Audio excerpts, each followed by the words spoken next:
Señor mío y Dios mío, creo firmemente que estás aquí, que me ves, que me oyes. Te adoro con profunda reverencia. Te pido perdón de mis pecados y gracia para hacer con fruto este rato de oración. Madre mía Inmaculada, San José, mi Padre y Señor, Ángel de mi guarda, interceded por mí.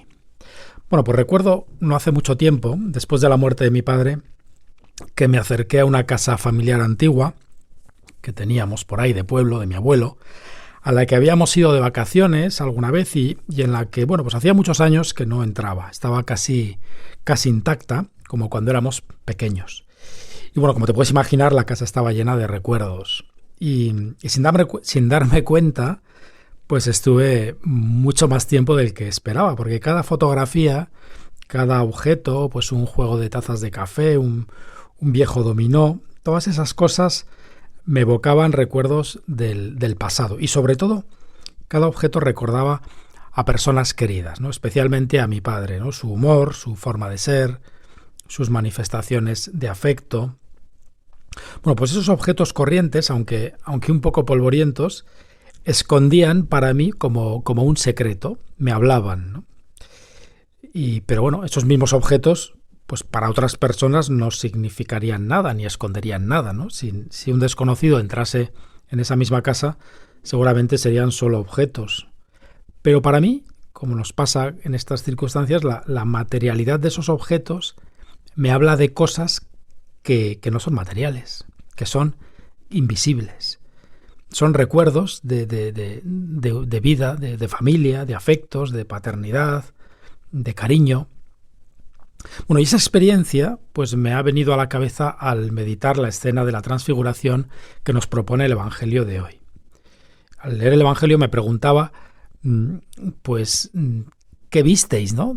Pedro, Juan y Santiago cuando Jesús se transfigura delante de vosotros, ¿no? Y esta es la pregunta que vamos a tratar de responder en estos 10 minutos con Jesús. Vamos a intentar, pues, aproximarnos a esta pregunta. Señor, ¿qué vieron tus discípulos, Jesús, cuando tú te transfiguraste?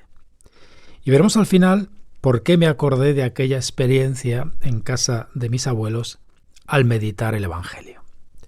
Dice el Evangelio que Jesús se transfiguró delante de los apóstoles y que tus vestidos, Señor, se volvieron de un blanco deslumbrador, como no puede dejarlos ningún batanero de la tierra.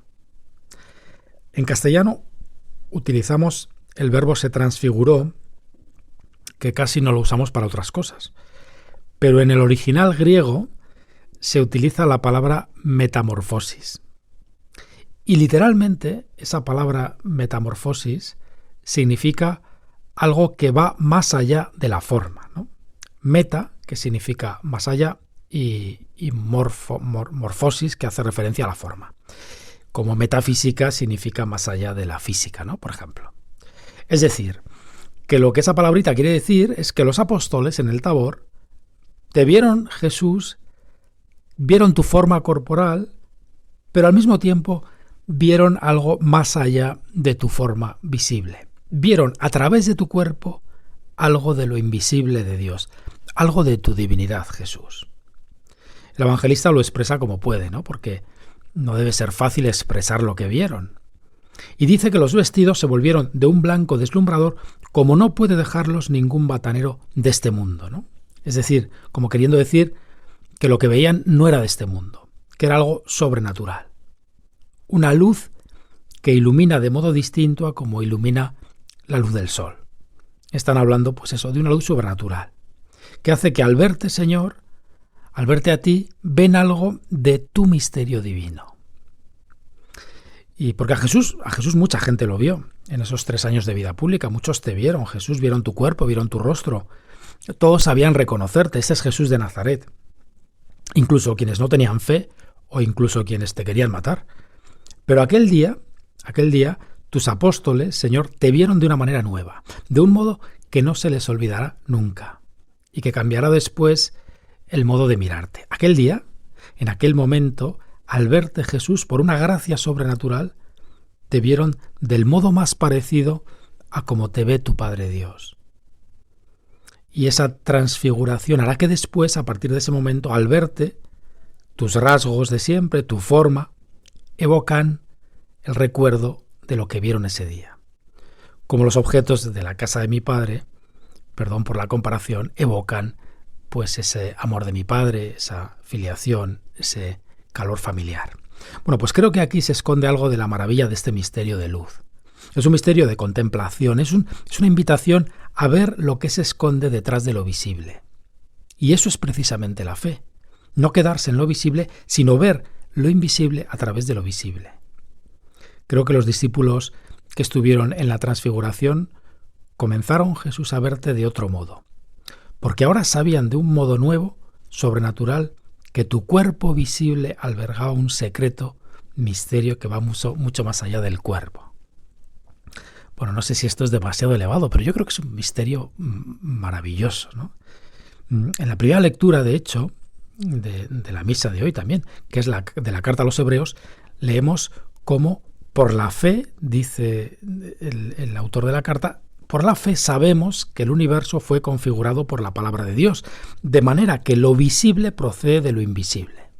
Bueno, pues podríamos decir que en el misterio de la transfiguración nos invita a proceder en sentido contrario, es decir, de lo visible a lo invisible.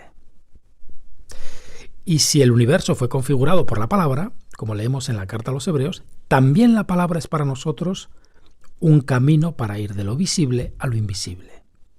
La Escritura, la palabra de Dios, que es palabra viva, es un camino, por decirlo así, de contemplación, de transfiguración, en el sentido de ir más allá de lo que leemos, de lo que nos imaginamos. Por eso, la palabra de Dios está también representada en la escena de la transfiguración y está representada en esa conversación que tienen Moisés y Elías con Jesús, que es la conversación entre los principales personajes del Antiguo Testamento, Moisés, la ley, y Elías, los profetas, y el Nuevo Testamento, que es Jesús. Esa conversación representa la Escritura, la palabra de Dios, y es una luz que nos acerca a lo invisible de Dios, a su misterio de filiación.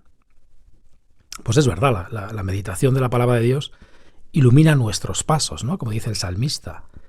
Y el misterio de la transfiguración es un misterio de contemplación sobrenatural. ¿Y podemos saber más exactamente qué contemplaron los apóstoles aquel día? Pues contemplaron a Cristo en su divinidad y más concretamente a Cristo como Hijo del Padre. La transfiguración también podríamos decir que es un misterio de filiación. Por eso, dice el Evangelio, se formó una nube que los cubrió y salió una voz de la nube. Este es mi Hijo amado, el amado, escuchadle. Bueno, Pedro, Santiago y Juan vieron a Jesús con una luz nueva. Lo vieron como lo ve el Padre Eterno, lo vieron como Hijo, de una manera nueva, como nunca antes lo habían visto. Bueno, y también nuestra oración es un misterio de filiación. También nosotros, Señor, nos acercamos a la oración para recibir esa luz que nos permita ver tu filiación al Padre. Y en la oración nos acercamos a ti para mirarte y viéndote a ti, en los Evangelios y en la Eucaristía, ver al Padre como le dijiste a Felipe, ¿no?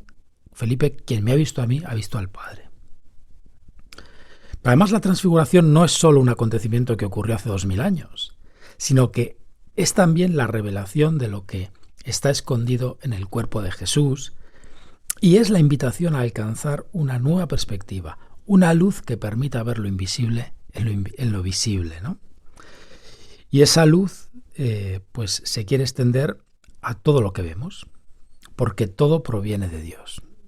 Yo quiero, Señor, que toda mi vida se llene de esa nube de tu presencia, ¿no? La nube es lo que acompañaba al pueblo de Israel en el desierto como una señal de la presencia de Dios. Y también en el Tabor aparece esa nube de la que surgen las palabras del Padre. Jesús, dame tu presencia de Dios y concédeme que tu luz me acompañe para ver en todo tu mano, la mano de tu Padre Dios. Quiero sobre todo, Señor, ver en todas las personas a hijas e hijos de Dios. Y quiero, Señor, pues que me gustaría que iluminases mis ojos para ver en los rostros de quienes me rodean a hijos e hijas tuyas muy queridos. Y te pido también, Señor, que en todas las cosas que han salido de tus manos sepa ver algo de tu amor de Padre. como me pasaba en casa de mis abuelos, ¿no? Allí todos los objetos me recordaban a mi padre, recientemente fallecido. Y aquí, Jesús, quiero que todas las personas y todas las cosas me recuerden a mi Padre Dios.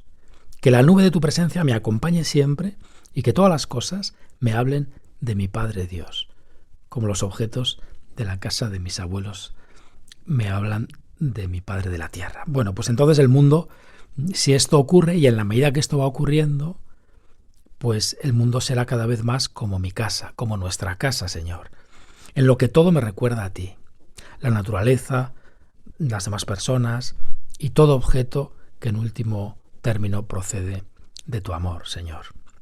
Bueno, pues la transfiguración es una maravillosa escuela de contemplación, ¿no? Como estamos viendo. Y yo quisiera, Señor, ascender a ese monte para aprender a ver con ojos nuevos, con ojos de hijo amado. Y para eso, pues hay que subir al monte, que es un lugar apartado. Y eso es la oración. Sin momentos donde subimos a orar, a recibir esa luz, será muy difícil que seamos contemplativos. Por eso el monte alto al que suben los apóstoles indica que para llegar a la contemplación hemos de ascender, al menos durante unos momentos al día, por encima de lo mundano. Quizá para después volver al mundo, pero entonces al bajar, lo visible del mundo evocará cada vez más lo invisible de Dios. Por eso subir al monte indica que la contemplación requiere ascética, pero ascética en su sentido más fundamental, es decir, como un movimiento de ascenso hacia arriba, como un no quedarse abajo en lo material, vivir en el mundo pero con la mirada puesta en el cielo, en Dios, sin dejarse atrapar por lo de aquí abajo. Por eso la contemplación requiere desprendimiento, libertad de corazón, un corazón libre para subir, ¿no? Para mirar hacia arriba. Bueno, madre mía, pues enséñame a ver a Dios en todo y sobre todo en todos mis hermanos, los hombres. Te doy gracias, Dios mío, por los buenos propósitos, afectos e inspiraciones que me has comunicado en esta meditación. Te pido ayuda para ponerlos por obra.